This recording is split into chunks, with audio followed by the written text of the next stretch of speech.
Assalomu alaykum. Yaxshimisizlar? Mana bir ish qiziqish bo'ldi qaranglar, shu ko'pchilik bilan tang o'rtoqlashay dedim. Qiziqish emas, ochiq ish deylik buni. Nima ish deysanglar, bizniki YouTube'chilar klubi borda. Shu YouTube'ga video yo'llaydigan qarindoshlarimiz o'zaro videolarimizni yo'llashib, so'raydigan savollar bo'lsa so'rashib degandek shundoq fikr almashtiradigan WhatsApp to'pimiz, Messenger to'pimiz degandek borda. Ba'zida pat-pat shu masalan nima temalar to'g'riliq videolarni chiqaramiz deyishmi, shundoq bir maslahatlik bir ishlarni qilamiz ba'zidamdi. Suhbatlarni o'rinlashtirib degandek. Emm, Bundaq bir ish bo'pti. Bir YouTube'chi qarindishimizga bir turk jurnalist bir videoni beribdi, guvohlik videosi. Eee Vatanda bir qarindishi turk pasporti bor turibmi, yana lagerda solinib qapsilib qolgan shundoq qarindish to'g'riliq guvohlik beribdi. U guvohlik videosi shundoq yaxshi chiqibdi turkcha. Turk jurnalist bilan ikkisiniki o'tirsidagi shu savol-so'roqlar, savol javob berishlar degandekchu ish qilib ham shundoq yaxshi ta'sirli chiqibdi hamda. Emm Shuning bilan u turk jurnalist bu videoni bu YouTube chiqarinishimizga beribdi, shuni tarqasang bo'ldi deb. U guvohlik videosi boshqa nurg'un yerlardan guvohlik berilgan video, Uyg'ur Pulse Project'im bor. Boshqa yerlardami, Facebook'lardami, u yer bu yerlardami, hatto xabarlardami shundoq chiqadigan guvohlik videosida bu qarinishimiz YouTube kanaliga qo'yibdi ekan. U guvohlik videosidagi u xonim shuning bilan YouTube egasi bilan aloqalashib, "Men deb chiqarsam meniki videorimni" deb rosa jidalashib qoldi. Bu ishga chiqolmaysa bo'lmasa men seni sudga arz qilaman deb boshlab deyishibdi. Sudga arz qilaman deb. Shuning bilan men undan so'rada, "Navoda kerak YouTube'da shundoq boshqalar arz qilsa, nima ish yuz berdi?" deb.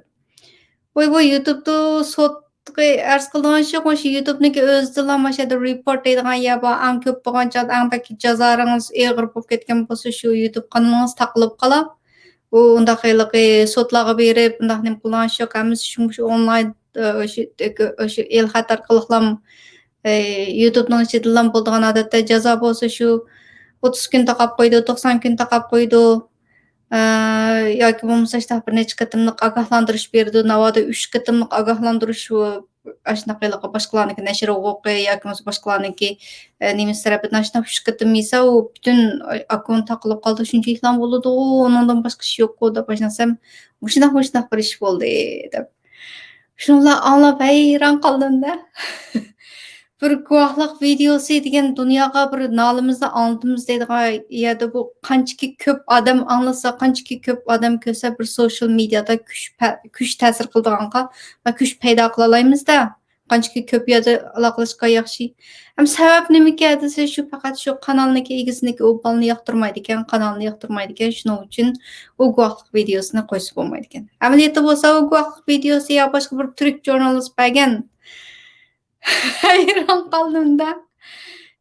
Endi o'zininki shaxsiy adovati, ko'chmanligi, shu kanalni yoqtirmaganligi, shu kanalning egasi bolni yoqtirmaganligi uchun shunchalar jidal qilib urishib hatto advokat taklif qilib seni sudga chiqaman deyish kerak darajada shundoq ketamdi voy. Shu o'chmanlik, shu lagerda qiynalayotgan qarindoshlarimizning shularninki tortayotgan zulmidan sizningki o'chmanligingiz kuchli kelib ketdimi? Shuningga bu ham o'zimga qiziqqonlik qilib bilinib, ham o'zimga bir xil ochiq bilinib, ochiq amaliyot bilinib, nima desa amaliy turmushimizda shunday ishlar ko'p. Masalan, hammamiz nurg'unlarimiz u yer bu yerlarda ko'ramiz, Facebook'larda ko'ramiz, uning radiya, buning radiya deb videolarni ishlashimiz degandek. Endi bu bir guvohlik videosini ochiqib boyada bir cho'ng kanal, u necha ming kishilik abuntuva cho'ng kanalga qo'ysa, bu rahmat aytmoqda yo'q. Shu kanalni yoqtirmaganligi uchun uning bilan shu guvohlik videosini o'chirib o'tishini talab qilishi, sudga arz qilaman deb tahdid solishi degandeklar.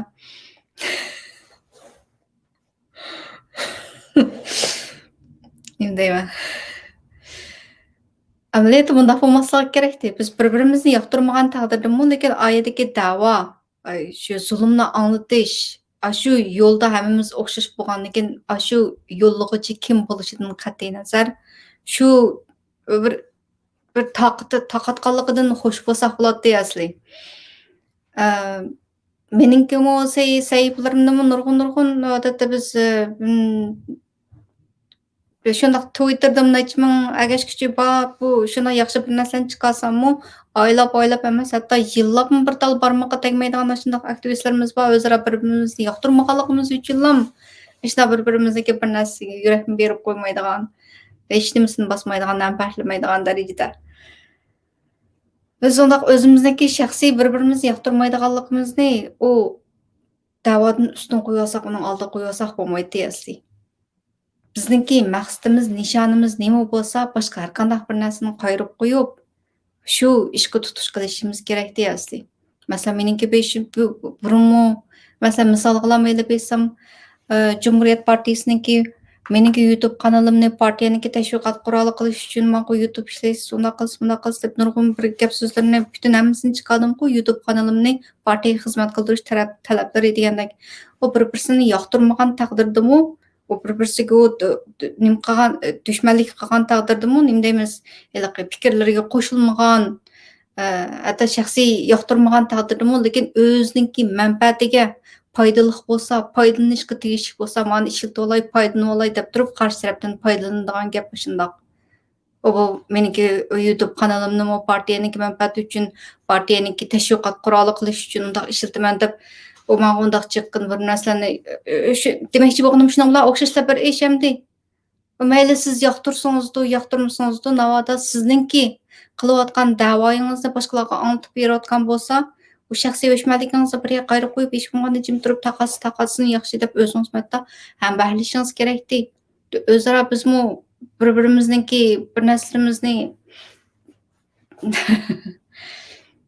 asosliq demoqchi bo'lganimni tushundinglar qachon. Shu to'g'riliq ozroq bir qisqa gap qilay 5 minutlik deb turibdim. Nimadoq ko't mana birdamda 7-8 minut bo'libdi mana. Bo'ldansa, kelar qatimliq videolarımda görüşaylik. Jazolar shoidi Anar Sobit deb bir qozoq qizninki videosini ishlayman deb shuni tayyorlab qilib shundaqmi uzun 2 soatda o'qib bo'lmaydigan bir material ekan-ku. Shuni bir video qilib inglizchasi bor ekan, xitoychasi chiqibdi.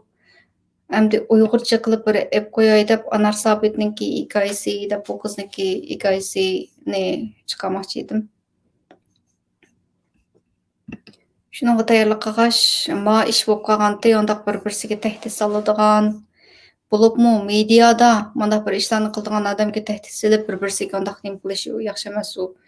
U video ishlab bir damdilam chavangizni chitga yotadi, unda bir xato ishlarda, xato yo'llarda, xato gap so'zlarda bo'lsangiz.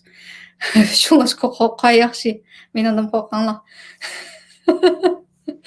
Bo'ldansa, bugungi bu programma ishada oxirlashdi. Ko'pchilik amonlar, omon bo'linglar. Keyingi videoda ko'rishaylik. Videolarimga ustiga belgisini besib qo'yasizlar, ostiga inkaslarni yozib o'zaro paranglashsak bo'ladi. Boshqa yerdagi inkaslarga diqqat qilmaganim bilan va YouTube'dagi inkaslarni hammasini ko'rib turman. Ko'pinchisi hammasiga birdan inkas qoldirman. Ko'pchilik omon bo'linglar, obod bo'lmaganlar obod bo'linglar, yandagi kichik qo'ng'iroqni yechib qo'yinglar. Xo'sh bo'lsa. Xudoyimga omonat. Shaxsiy o'chmanlikni qayirib qo'yaylik. O'zimizniki manfaat uchun, o'zimizniki qilishga tegishli ishlarimizni qilish uchun